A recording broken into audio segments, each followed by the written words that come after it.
이 시간 우리 금요 은혜의 밤에 오신 여러분들 주님의 이름으로 축복합니다. 이 밤에 하나님께 나와서 예배드린다는 것이 때로는 육신적인 또 피곤함도 있고 여러 가지 일상의 바쁜 삶이 있을지라도 여러분들이 이 시간 구별되어서 이 자리에 오신 여러분 가운데 하나님의 크신 은혜가 임할 수 있기를 바라겠습니다. 언제나 여러분들이 있는 자리가 하나님의 말씀의 자리 또 은혜의 자리에 머무는 가운데 여러분 삶의 자리에서 기도의 무릎을 통하여 기적을 경험하는 여러분 다 될 수 있기를 여러분 주님의 이름으로 축복합니다. 오늘은 사사기에 있는 말씀입니다. 우리 사사기 13장 1절부터 14절까지 말씀인데요. 앞으로는 이 금요 은혜의 밤 시간에 우리가 삼손의 이야기를 통해서 하나님 어떻게 그를 하나님 위대한 사람을 만들어 갔는가에 대한 이야기를 함께 나눌 겁니다. 오늘 그래서 삼손 첫 번째 시간으로 사사기 13장 1절부터 14절까지 있는 말씀을 가지고요, 실패한 자리의 의미라는 제목을 가지고 하나님 말씀을 함께 나누도록 하겠습니다.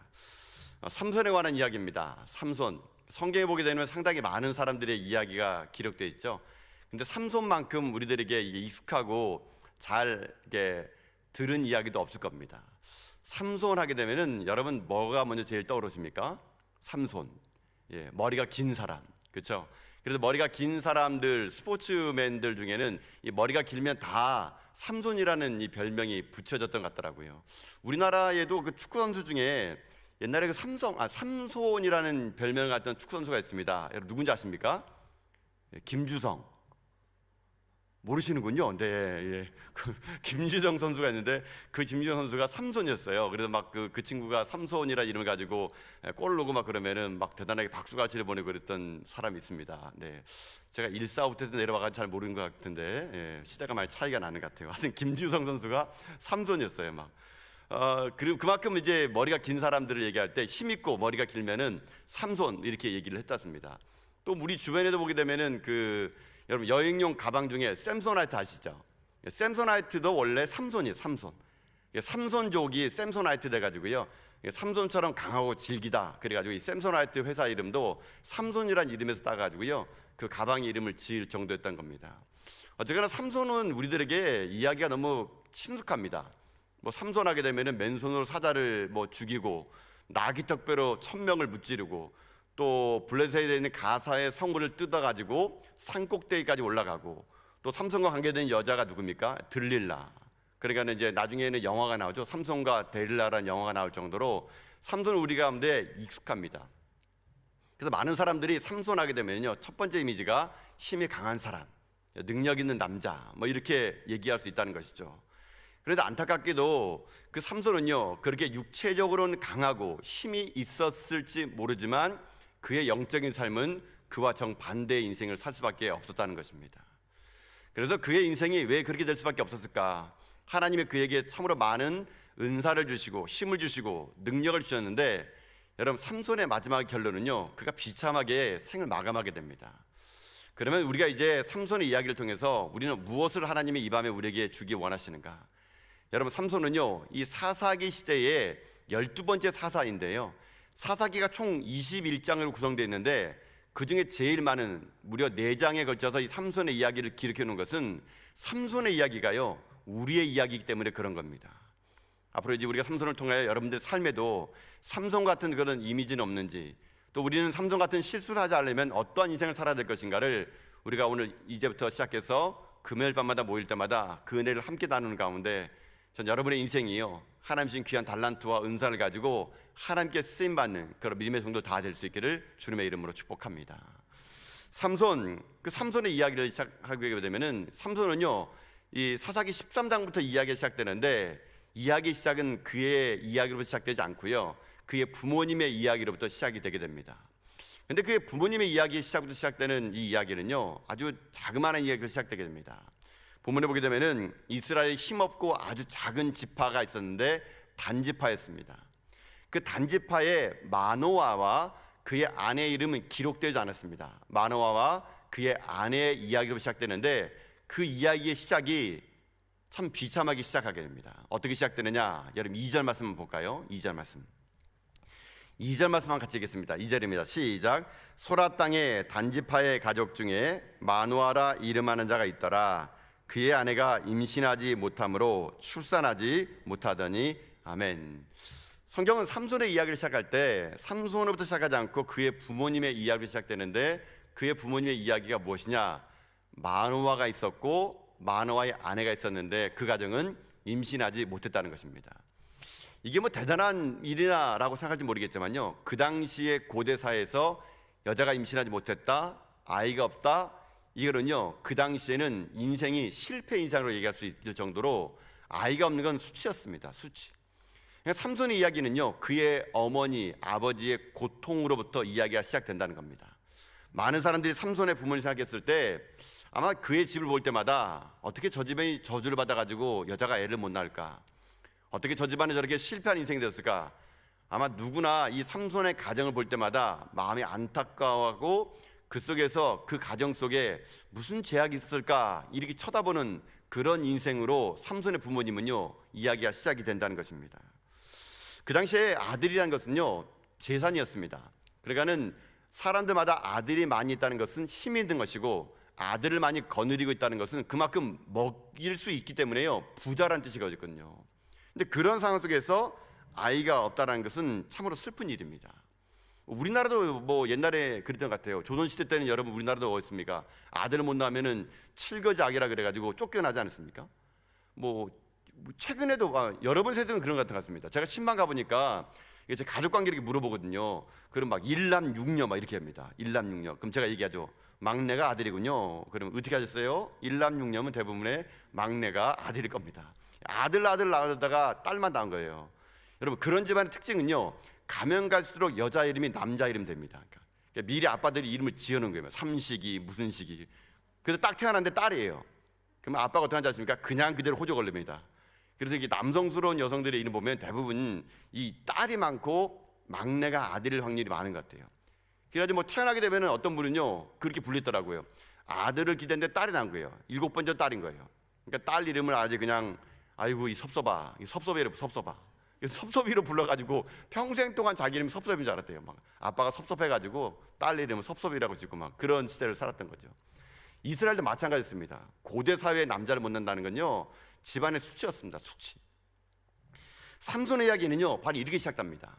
그 집안이 누가 보더라도 실패자로 보이고 수치스러운 집안, 바닥의 인생, 그런 것이 삼손의 집안 이야기거든요.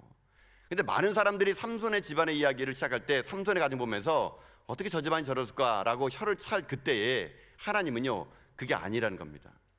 많은 사람들이 실패의 인생, 끝난 인생, 저주받은 집안이라고 말하는 그것은 인간들의 시각일 뿐이라는 얘기예요. 하나님은요 그 실패의 자리에서도 기적을 만들 수 있는 분이었기에 사람들의 실패는 하나님의 성공의 시작이었던 것입니다.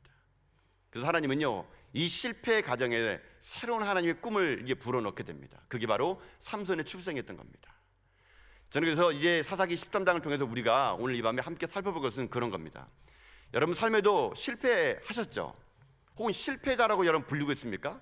뭐 취업이 안 되고 결혼에 문이 막히고 내게 질병이 다가오고 누가 보더라도 사람들이 여러분을 실패자다, 저 사람은 실패야, 저 사람이 끝이야 라고 말하는 인간들의 실패 속에서 하나님은 그 실패의 자리 속에서 우리에게 어떤 인생의 삶을 원하시는지, 또 우리가 그런 실패를 우리가 받아들였을 때 우리는 그 실패를 어떻게 신앙으로 이겨내야 될 것인지를 오늘 이 실패한 가정처럼 모이는 마노아의 가정의 이야기를 통해서 한번 살펴보는 가운데 전 여러분들이 모든 절망으로부터 이겨나갈 수 있는 여러분 다 될 수 있기를 주님의 이름으로 축복합니다. 여러분 결코 예수 믿는 사람에게는요 실패가 없습니다. 실패도 성공이고요 성공도 성공입니다. 우리들의 모든 삶에 있어서의 아픔은요 하나님이 기적을 만드는 재료라는 걸 여러분 기억하시는 가운데 여러분 삶이 오늘 이 밤에 눈물겨운 삶으로, 때로는 아픔의 삶으로 여러 가지 실패 인생을 왔다면 오늘 여러분 하나님 말씀을 주목하는 가운데 여러분 인생 모두 다가요 하나님의 꿈을 이뤄드리는 여러분 다 될 수 있기를 주님의 이름으로 축복합니다. 그러면 실패한 인생, 실패한 자리에서 하나님 우리에게 무엇을 요구할까? 첫 번째가 있습니다. 첫 번째는 뭐냐면요 실패한 자리에서 우리가 할 일은 뭐냐? 첫 번째는요 그때의 믿음을 보이는 겁니다. 다시 말하면 실패했습니까? 첫 번째는요 믿음을 보여라는 겁니다. 믿음을 보여라. 하나님이 이것을 여러분에게 요구하신다는 것입니다. 여러분 앞서 얘기했지만 아이를 못 낳은 시대, 마노아와 그의 아내가 아이를 못 낳은 그 시대, 여러분 왜 그들을 그때 실패자라 부르냐면요 앞서서 사사들이 어떠한 인생 살았는가를 보면요 알 수 있게 됩니다. 이 삼손이 12번째 사사인데 그 앞에 있는 사사들은요 어떤 삶을 살았냐면요 이런 삶을 살았습니다. 여러분 사사기 12장 8절 9절 말씀이거든요. 이 말씀을 한번 같이 한번 읽어보도록 합시다. 함께 읽겠습니다. 시작. 그 뒤를 이어 베들레헴의 입산이 이스라엘의 사사가 되었더라. 그가 아들 30명과 딸 30명을 두었더니 그가 딸들을 밖으로 시집 보내고 아들들을 위하여는 밖에서 여자 30명을 데려왔더라. 그가 이스라엘의 사사가 된 지 7년이라. 아멘. 아멘이 잘 안 나오는 나한테 아멘 해야 될 것 같아요. 네. 여러분 입산이라는 사사가 있었어요. 근데 이 사람이 할 일이 뭐냐면 딱 이 두 줄이에요. 여러분의 사사는 뭐냐면요 평상시에는 이 재판관의 역할을 감당하는 사람입니다. 이스라엘은 왕이 없었기 때문에요 가나안 땅에 들어간 이스라엘 백성들이 평상시에는 사사들이요 이스라엘 백성들의 율법에 따라서 이게 재판을 해줬어요. 그러다가 전쟁이 나게 되면은 하나님의 사사에게 막 능력 줘가지고요 그 사사들이 전쟁의 사령관이 돼가지고 이 이방 나라에 있는 이 압박으로부터 이스라엘을 건져냅니다. 이게 사사였거든요. 근데 이 입산이라는 사람이 사사인데 여러분 이 사람이 한 일은 딱 여기 두 줄밖에 없어요. 근데 이 사람이 한 일이 뭡니까? 아들 30, 딸 30 낳은 거예요. 도합 몇 명 낳았습니까? 60명. 이게 끝이에요. 이 사람 이야기가. 그런데 그 다음 사사 볼까요? 여러분 12장 13, 14절이에요. 이 사람 봅시다. 여기서 한번 읽겠습니다. 시작. 그의 뒤에는 비라돈 사람 힐렐의 아들 압돈이 이스라엘의 사사이었더라. 그에게 아들 40과 손자 30이 있어서 어린 낙이 70피를 탔었더라. 압돈이 이스라엘 사사가 된 지 8년이라. 여러분 보세요. 압돈이라는 사사도 할 일이 뭡니까? 아들 40에 손자가 30이래요. 여러분 이것을 왜 지금 삼손의 이야기를 하기 전에 왜 이걸 하나님께서 기록해 놓냐면요 여러분 가만히 생각해 보세요. 제가 이 앞서서 이 사람들 이야기를 들어보니까 아까 말했던 입산 이 사람이 사사인데 아들이 딸이 몇 명입니까? 도합 60명이죠. 60명. 여러분 생각해 보세요. 60명을 여자가 낳을 수 있습니까? 여러분 낳을 수 있을 것 같아요?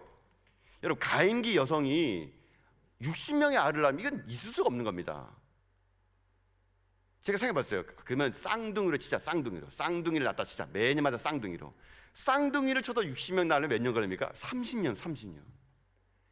가임기 여성이요 쌍둥이를 1년씩 해서 낳아가지고 30년을 걸려야 60명이 나와요. 그러면 여러분 생각해보세요. 60명을 한 여자가 낳았을까요? 아니라는 겁니다. 아니라는 거. 이 입산과 압돈 사사는요 아마 여러 명의 첩을 뒀을 겁니다. 그래서 여러 명의 첩을 통해서 아이를 이렇게 많이 낳았을 것 같아요. 그렇기 때문에 이 사사들은요 당시 자기가 힘과 권력과 능력을 가지고 첩을 많이 둬가지고요 자식을 많이 넣어서 능력 있는 사람이었습니다. 힘 있는 사람이었습니다. 많은 사람들에게 영향을 주는 사람이었을지 모릅니다. 그러나 그들에게 하나님은요 관심이 없었습니다. 여러분 사사 시대를 왜 암흑 시대라 하느냐면요 바로 이 사사들만 보도 알 수 있는 거예요. 여러분 사사 시대가 왜 암흑 시대냐면요 아이를 60명까지 낳으려면은 여러분 결혼해 가지고요 본처 말고 첩을 여러 명 둬야 되는 겁니다. 결국 이 말이 무슨 말인지 아십니까? 사사 시대가 영적으로 암울한 시대라는 것은 하나님이 주신 한 여자로 만족하지 못하는 시대가 사사 시대예요. 하나님의 결혼의 법칙은요 아담과 하와였어요. 한 남자와 한 여자 결혼해서 만나서 가정을 이룬 것이 하나님의 법칙이었거든요. 근데 사사 시대는요 한 여자를 만족하지 못하고 내가 힘이 있고 권력이 있으면요 여러 명의 여자를 거느리면서 나의 힘을 과시하고 한 여자로 만족하지 못하고 많은 사람을 거느리면서 그것에 만족을 누리는 시대. 여러분 이런 시대가 사사 시대입니다. 이런 시대가 영적으로 어두운 시기예요. 하나님 주신 것을 만족하지 않고요 인간적인 방법을 동원해서라도 어떻게든 자기가 원하는 것을 다 손에 넣으면은 여러분 그 시대는요 사사 시대가 되고 암흑 시대가 되는 겁니다. 근데 이런 시대가 오늘도 우리에게 펼쳐져 있다는 얘기예요. 여러분 우리들 믿음의 신앙인들도 그런 것 같아요. 여러분 이 사사들이 하나님 모르는 사람들이었습니까? 아니에요. 여러분요 부름받은 사람들이에요. 여러분 이런 사람들이 하나님 몰랐지 않은 겁니다. 하나님 알았던 거예요. 여러분 우리들 인생이 때로는요 영적으로 암흑기가 올 때가 언제인지 아십니까? 하나님으로 준 것을 만족하지 못하면 여러분에게 사사시대가 오는 거예요. 이 나라 이민족이요, 자기에게 주어진 것에 만족하지 못하고 자기 거보다 더 많은 걸 먹으려 하니까 이 시대가요 영적으로 어두워가고 있는 거거든요. 세상 사람들 탓하지 말고 이제 우리를 먼저 봅시다. 여러분, 교회 다니는 사람들에게도 여러분 성령님을 의지하셔야 됩니다. 하나님이 여러분 인생 전부입니다. 이를 선포할 때마다 우리 믿음의 성도님들 얼마나 아멘 세게 합니까? 마음에 막 침튀게 가면서 막 아멘, 얼마나 아멘 잘해 모릅니다. 근데 여러분 중요한 건 뭔지 아세요? 아멘 그 다음이 중요한 겁니다. 신앙은요, 아멘 그 다음이 중요한 거예요. 하나님 만족하는 인생 되십시오. 성령만 의지하십시오. 하나님 여러분이 힘입니다. 아멘 아멘 아멘 하지만 그 다음에 여러분의 인생 속에서 이렇게 하죠. 그러나 목사님, 나는 집이 필요해요. 최소한 50평은 돼야 됩니다. 그러나 아멘 다음에 저희는 자동차가 필요해요. 최소한 남에게요 어깨는 필 정도의 그 정도의 배기량이 필요합니다. 하나님 주시옵소서. 이런 걸 가지고 여러분 하는 겁니다. 그럼 그때부터 어떻게 됩니까? 하나님으로 만족하지 못하고 세상 것으로 계속적으로 내 힘을 동원해서 만족을 취하려고 그러면 사사시대가 오는 겁니다. 영적으로 암흑기가 오는 거예요. 여러분, 그래서 신앙인들도 넘어질 때 보게 되면요, 자세 보면은요 그 마음속에 만족감이 없는 때가 많아요. 이렇게 보게 되면요 막 두려워하는 분들 있지 않습니까? 막 염려하는 분들 제가 만나보면은요 만족이 없는 분들이 대부분 두려워합니다.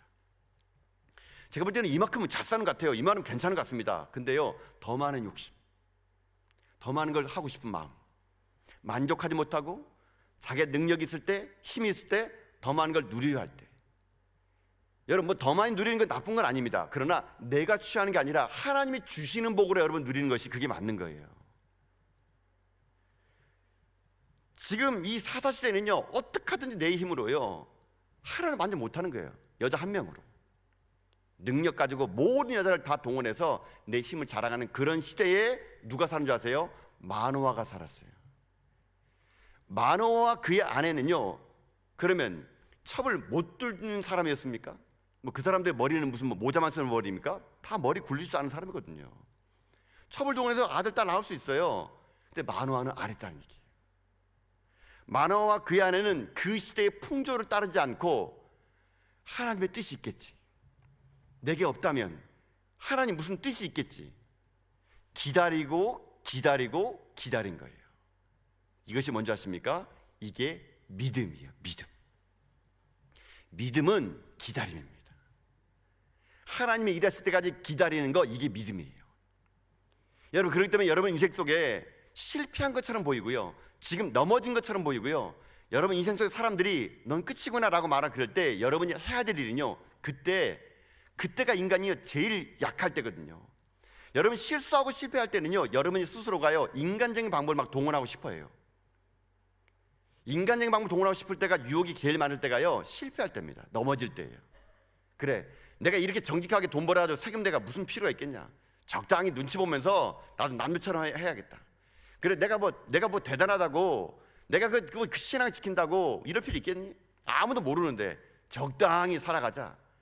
여러분, 넘어지고 실패할 때가요 인간의 마음이 제일 약해가지고요 그때 모든 사람들이 사사시대로 전락해 버리는 겁니다. 여러분, 그러나 그때 내가 넘어지고 실수하고 많은 사람들에게 이제 끝장이라 말하는 그때 여러분이 할 일이 뭐냐면요, 거기에 머물러서 그때야말로 여러분들이 믿음을 보일 때라는 것입니다. 하나님 여러분이 요구하시는 거 그거예요. 실패한 자리에 있다면 그건 인간의 실패일 뿐이에요. 하나님은 결코 여러분 실패하지 않은 분이십니다. 우리는 지금 너무 단기간에 봤기 때문에 실패를 보이지만 하나님은요, 여러분 하나님 인생을 롱런으로 봐보세요. 결코 하나님 여러분에게 실패 안 줍니다. 우리 인생 속에 하나님은요 그 실패 자리에 요구하는 게 뭐냐면 그때 믿음을 보이는 겁니다. 여러분, 믿음은요 내가 잘 나가고 모든 걸 취하고 모든 걸 다 누릴 때 보이는 건 그건 믿음 아니에요. 그건 아무나 할 수 있는 거예요. 진짜 믿음은 내 안에 실패가 다가왔을 때, 절망이 다가왔을 때, 내 안에는 점점 나이 먹는데 아이를 낳을 기미는 보이지 않을 때, 많은 사람들이 저주받은 여인이라고 말할 그때, 사람들이 이제 끝장이라 말할 그때 여러분 할 일이 뭔지 아세요? 거기서 믿음을 보이는 것입니다. 이게 하나님이 여러분의 실패 속에서 여러분을 향한 하나님의 뜻이란 얘기예요. 마노아는요 타협하지 않았습니다. 첩을 가지고 아이를 낳지 않았습니다. 이렇게 보게 되면요, 이 마노아의 믿음은요 아브라함 믿음보다 더 대단한 것 같아요. 아브라함은 75세 때 하나님이 약속의 말씀 줘가지고 아들 주겠다 그러는데 어떡합니까? 86세 때 10년을 기다려가 아들 없으니까요 자기 첩 하갈을 통해서 이스마엘을 낳아버립니다. 믿음 없으면 행동이었던 것이죠. 그러나 요셉 보십시오. 요셉은요 그의 나이 17살부터 30살까지 모든 고난을 당했습니다. 형들에게 팔려나가고요, 감옥에 갇혀 가고요. 그가 말할 수 없는 고통 속에서 요셉은요 결코 인간적인 방법을 사용하지 않았습니다. 하나님 이럴 때까지 기다렸더니 때가 되니 그의 나이 30살 때 애굽의 총리가 되었던 거거든요. 여러분, 우리에게는 두 가지 길이 있을 겁니다. 실패했을 때 아브라함의 길을 가든지 요셉의 길을 가든지, 아니면 마노아처럼 끝까지 믿음을 지키든지. 하나님은 여러분의 이 시간 속에, 여러분 삶 속에서 오늘도요 여러분 실패 자리에 있을 때요 하나님 말씀하십니다. 너의 믿음을 증명해 보이라고. 정말 네가 나를 믿는지 그 실패 자리에서 내 믿음을 증명해 보이라고 하나님은요 오늘 이 밤에도 여러분 실패 자리에서 오늘 여러분에게 요구하고 계시다는 겁니다. 사랑하는 성도 여러분, 하나님을 믿으신다면, 아니 하나님을 믿으십시오. 그리고 여러분의 자리에서 그 믿음을 보이는 여러분 다 될 수 있기를 주님의 이름으로 축복합니다. 반드시 여러분 실패는 결코 실패로 끝나지 않을 겁니다. 하나님은요 여러분의 모든 실패를 다 모으고 모아가지고 아름다운 보석처럼 빛나는 인생으로 여러분을 만들어 주실 것입니다. 지금 손에 잡히는 거 없습니까? 지금 이 땅 가운데 많은 사람들로부터 절망의 소리를 듣고 계십니까? 취업이 안 되고 실직하고 임신하지 못하고 길이 막혔습니까? 실패 아니에요, 여러분요. 하나님의 일하실 때까지 여러분 기다리시고 믿음을 지키는 가운데 여러분 남은 인생이요 믿음을 실패 속에서 증명해내는 하나님의 귀한 믿음의 정도 다 될 수 있기를 여러분 주님의 이름으로 축복합니다. 실패자를 우리가 첫 번째로 할 일은 뭐냐? 바로 그런 믿음을 보이는 겁니다. 믿음. 그럼 두 번째로 우리 인생 속에 실패 같은 인생이 보였을 때 하나님은 우리 가운데 무엇을 요구하냐? 그 실패의 아픔을요 부흥의 모판으로 삼으라는 겁니다. 부흥의 모판으로. 여러분, 삼손은요 12번째 사사인데 삼손은 참 대단한 사람이었습니다. 왜냐하면 하나님이요 그에게 특별한 은혜와 권능을 줬거든요. 여러분, 삼손은요 우리가 볼 때는 그의 인생의 삶이 마지막에 비참하게 죽었지만요 그의 시작은 하나님이요 활약이 시작해 줍니다. 여러분, 삼손이 태어날 때 어떻게 됐냐면요 오늘 본문처럼 수태고지, 천사가 나타나가지고 꿈에 그 가정에게 아이를 주겠다고 말합니다. 여러분, 성경에 수태고지로 태어난 인물이 딱 4명 나옵니다. 4명. 구약에 2명 나오는데 누구냐면요 오늘 본문에 나오는 삼손, 또 한 명이 사무엘이에요. 이 2명이 수태고지로 아이를 낳습니다. 신약에서도 2명 나옵니다. 한 명이 누구냐면 세례 요한의 어머니인 엘리사벳, 그리고 마리아. 이렇게 4명이 수태고지로 태어나요. 근데 성경을 전체를 보게 되면 하나님이요 수태고지를 말할 때는요 어떨 때를 얘기했냐면은 역사의 패러다임을 바꿀 때, 시대가 너무 악해가지고 이 악을 딱 끊으려 그럴 때 하나님은요 수태고지를 통해서 인물이 나올 것을 얘기해 주게 됩니다. 하나님은요 지금요 사사시대처럼 영적으로 어두운 시대 속에서 삼손을 수태고지로 태어나게 해가지고요 하나님은 이 영적인 흐름을 막으려 그랬던 겁니다. 그러나 삼손이 그 영적인 흐름을 막지 못했던 거예요. 그랬더니 하나님이 그 다음에 수태고지, 그 다음 사사인 이 한나를 통해서 사무엘을 태어나게 합니다. 그래서 역사의 패러다임을 바꾸는 것이죠. 그러나 끝까지 그 역사는 제대로 못 갑니다. 그러나 나중에 어떻게 합니까? 하나님께서 세례 요한의 어머니인 엘리사벳을 통해 가지고요 구약의 모든 역사의 흐름을 바꾸고 예수 그리스도의 나타나심을 그 여인을 통해 나타내게 되고, 마지막으로 예수님이 태어나 가지고 인류의 구원을 완성시키는 겁니다. 이게 성경의 수태고지의 역사거든요. 그 첫 번째 수태고지가 이 삼손이었습니다. 하나님은요 지금 이 삼손의 수태고지를 시작할 때 누구를 통해 시작하냐면요 어머님을 시작합니다. 어머니. 이 어머니, 이름도 안 나온 마노아의 아내의 슬픔, 실패, 절망, 이걸로부터 모판 삼아가지고 하나님은요 꿈을 이뤄드렸대요.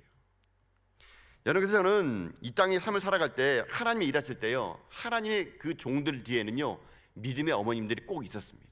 그 어머님의 눈물이 있었다는 것이죠. 삼손에게는 마노아의 아내가 있었고, 사무엘에게는 한나가 있었고, 세례 요한에게는 엘리사벳이 있었고, 예수님에게는 마리아가 있었던 것처럼 하나님은요 믿음의 여인들의 눈물을 통하여 그 가정에 하나님의 위대한 역사를 만들어낼 수 있었다는 겁니다. 얼마나 이 마노아의 아내 여자가 여러분 힘들었을까요? 아마 다 웃어도 웃지 못했을 겁니다. 다 모든 사람이 즐거워할 때도요, 이 마노아의 아내만큼은요 죄인처럼 숨죽이며 살았을 것입니다. 아마 그는 마음속으로 울고 또 울고 또 울었을 겁니다. 그러나 하나님은요 그 아픔을 외면하지 않으시고 어떻게 하느냐, 그 아픔 속에서 이 땅에 하나님의 거룩한 아들을 잉태할 수 있는 태의 문을요 열어줬다는 것이거든요. 여러분, 그래서 여러분 인생 속의 실패는요 하나님이요 새로운 꿈을 꾸기 위한 하나님이요 부흥의 모판이에요. 모판, 기초가 되는 겁니다. 기초가 되는 거. 그런 여러분의 아픔을요, 여러분 그 아픔을 올 때마다 여러분 할 일은 간단합니다. 하나님 여러분에게 아픔을 주물러내 가지고 여러분을요 겸손케 하는 겁니다. 낮아지게 하는 겁니다. 결코 자만하지 못하게끔 하는 겁니다. 이 여인이 나중에 임신했을 때 여러분 이 여인이 무슨 말 했을까요? 하나님은 은혜를 말미암아 임신했느라고 여러분 얼마나 고백하고 다녔겠습니까?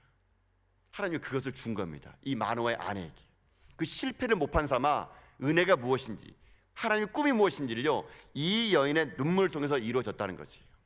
여러분, 이것이 중요합니다. 여러분 인생 가운데 실패가 찾아오고 여러분 어려움이 찾아오고 낭망이 찾아오는 거, 하나님 여러분에게 그 가시예요. 가시. 그걸 통해서 여러분들이 할 일이 뭐냐면요, 교만하지 않는 겁니다.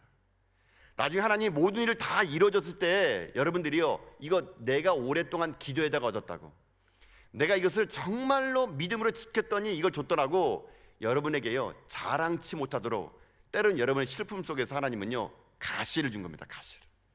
그래서 끝까지 겸손하게 하나님의 은혜를 구하고 끝까지 하나님 붙잡고 겸손하고 낮아짐을 통해서 결국 그 낮아짐을 통해서 하나님의 역사를 이뤄가기 위해서 하나님은요 여러분 인생 가운데 실패를 허락하셨다는 것 잊지 말기를 바란다는 겁니다.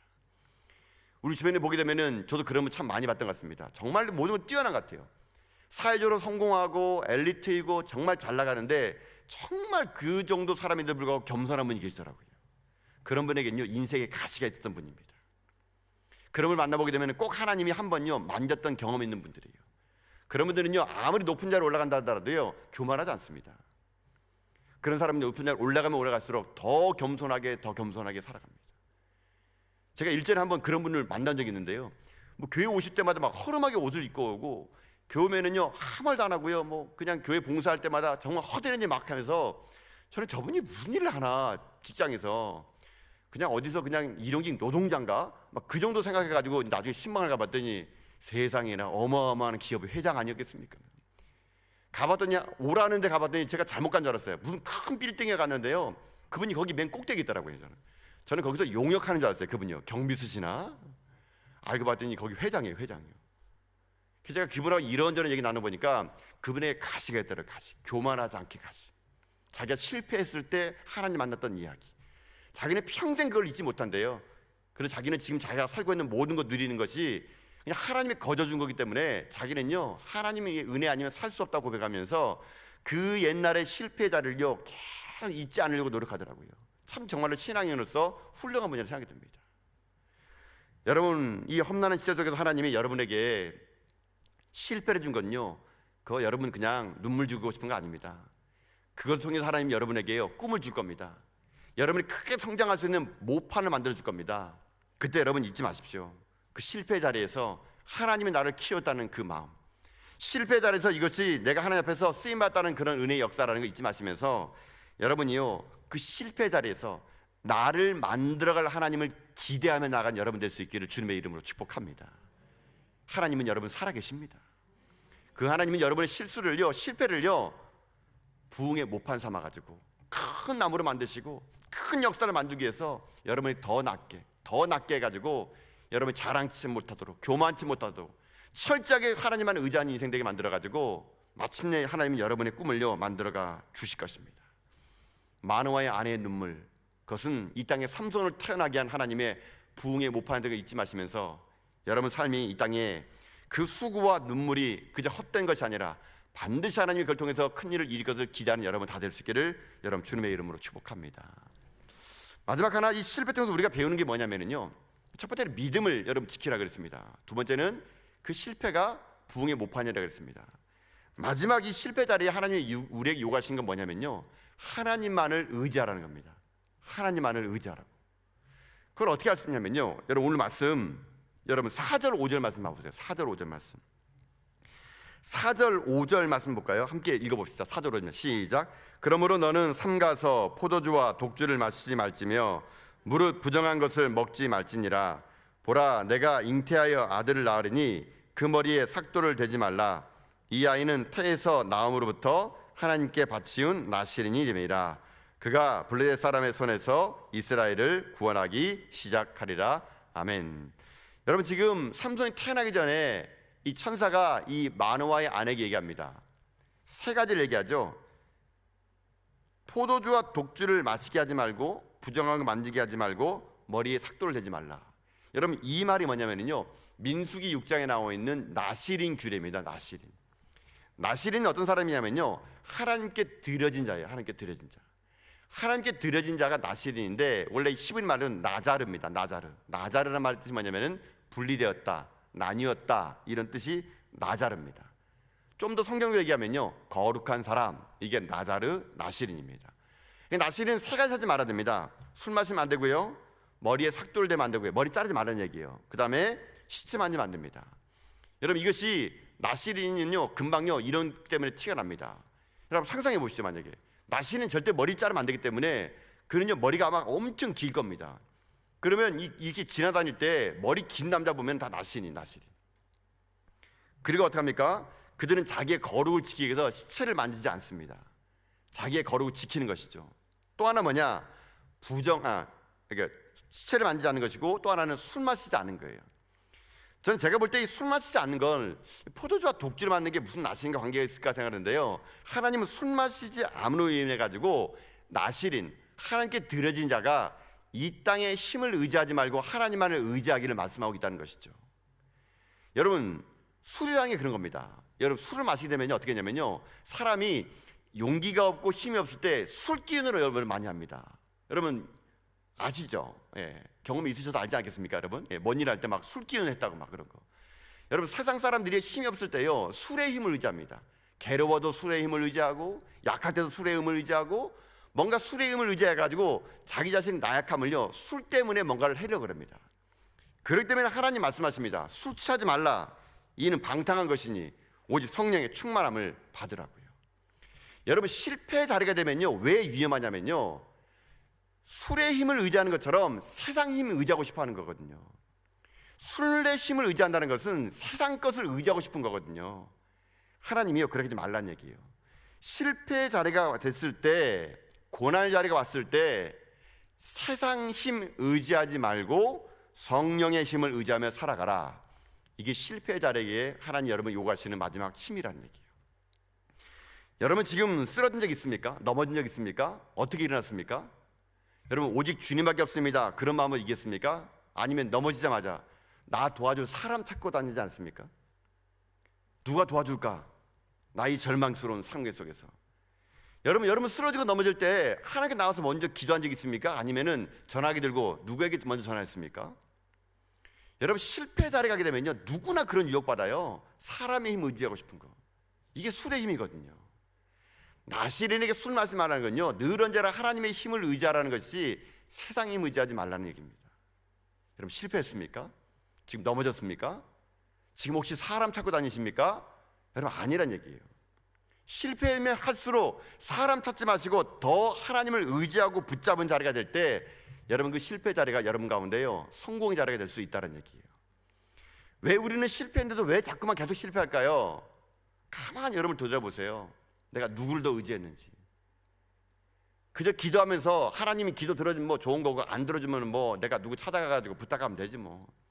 하나님 그 기도가 들어주면 좋은 거고, 안 들어주면 뭐 내 통장에 있는 돈으로 메꿔버리면 되지 뭐. 여러분, 이렇게 한다면 그 실패는 여러분에게 실패가 됩니다. 그러나 실패의 자리에, 넘어짐의 자리에 하나님을 또 의지하며 나가면요, 그 실패는 여러분에게 하나님 보석 같은 인생을 바꿀 수 있다는 얘기입니다. 그래서 하나님 여러분의 마지막 요구하시는 것은 실패 자리에 있습니까? 성령님만을 의지하라는 거, 하나님만을 의지하라는 거. 여러분, 이런 하나님의 사람이 되어서 여러분 삶 속에서 진정으로요, 실패 속에서 하나님을 의지하는 여러분 힘과 능력을 통해서 여러분 삶이 이 땅 가운데요, 하나님의 거룩한 미래와 소망을 꿈꿔나가는 여러분 다 될 수 있길 주님의 이름으로 축복합니다. 사랑하는 성도 여러분, 하나님은 오늘도 이 시간 이 밤에 우리들에게 말씀하십니다. 연약하고 때로는 실수 많고 때론 내가 원치 않아서 실수하고 실패할 그때에 하나님 여러분에게 오늘 세 가지를 요구하십니다. 믿음 보이라고, 믿음 증명하라고. 그리고 그 실패는 내 삶의 큰 꿈을 위한 하나님의 부흥의 모판이며 가시라고. 마지막 하나는 하나님 앞에서 더욱더 하나님만을 의지하며 살아가라고. 여러분이 이런 상태 속에서 여러분이 살아감을 통해서 더 이상 실패의 인생이 아니라 그 실패 속에서 하나님의 꿈을 이뤄드리는 하나님의 성공의 인생 되는 여러분 다 될 수 있기를 여러분 주님의 이름으로 축복합니다.